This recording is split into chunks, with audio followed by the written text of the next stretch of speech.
IPL 2025 रे एकाधिक दल 9टी मैच खेली सारी आउ वर्तमान प्रत्येक दल पाखरे प्राय 5 ରୁ 6टी मैच खेलिबा पाई बाकी रही।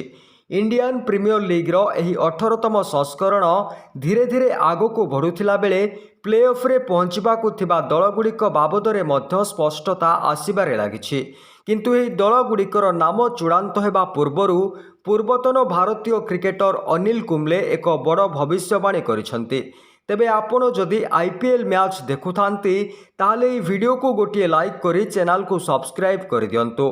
अनिल कुंबलेंको मतरे प्ले ऑफ पाई योग्यता अर्जन करिपारिबा प्रथम दल हेउछि गुजरात टाइटन्स, जीटी वर्तमान पॉइंट्स टेबुल रे शीर्ष रे रहिथिला बेले 8टी मैच रु 6टी रे विजय लाभ करिछि। प्ले ऑफ रे पहुंचबाकु थिबा द्वितीय दल हेउछि दिल्ली कैपिटल्स। दिल्ली वर्तमान 8टी रु 6टी मैच जीति द्वितीय स्थान रे रहिछि।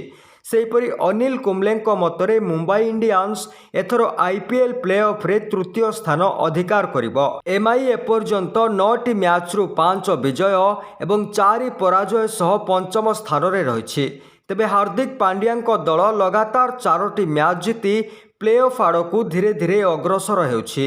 तापरे कुंबलेंको मतरे प्ले ऑफ रे पहुंचीबा पाई चतुर्थ दल हिसाब रे पंजाब किंग्स किंबा रॉयल चैलेंजर्स बैंगलोर होई पारे। आरसीबी वर्तमान पॉइंट्स टेबुल रो तृतीय स्थान रे रहिथिला बेले 9टी मैच रु 6टी जीतिछि एवं 3टी रे हारिछि। जेतेबेले कि पंजाब किंग्स 9टी मैच रु 5टी विजय एवं 3टी पराजय सह गोटे मैच ड्रॉ रे शेष करिछि। एहिपरि प्रतिदिन आईपीएल न्यूज जानिबा पाई वीडियो को लाइक एवं चैनल को सब्सक्राइब करंतु।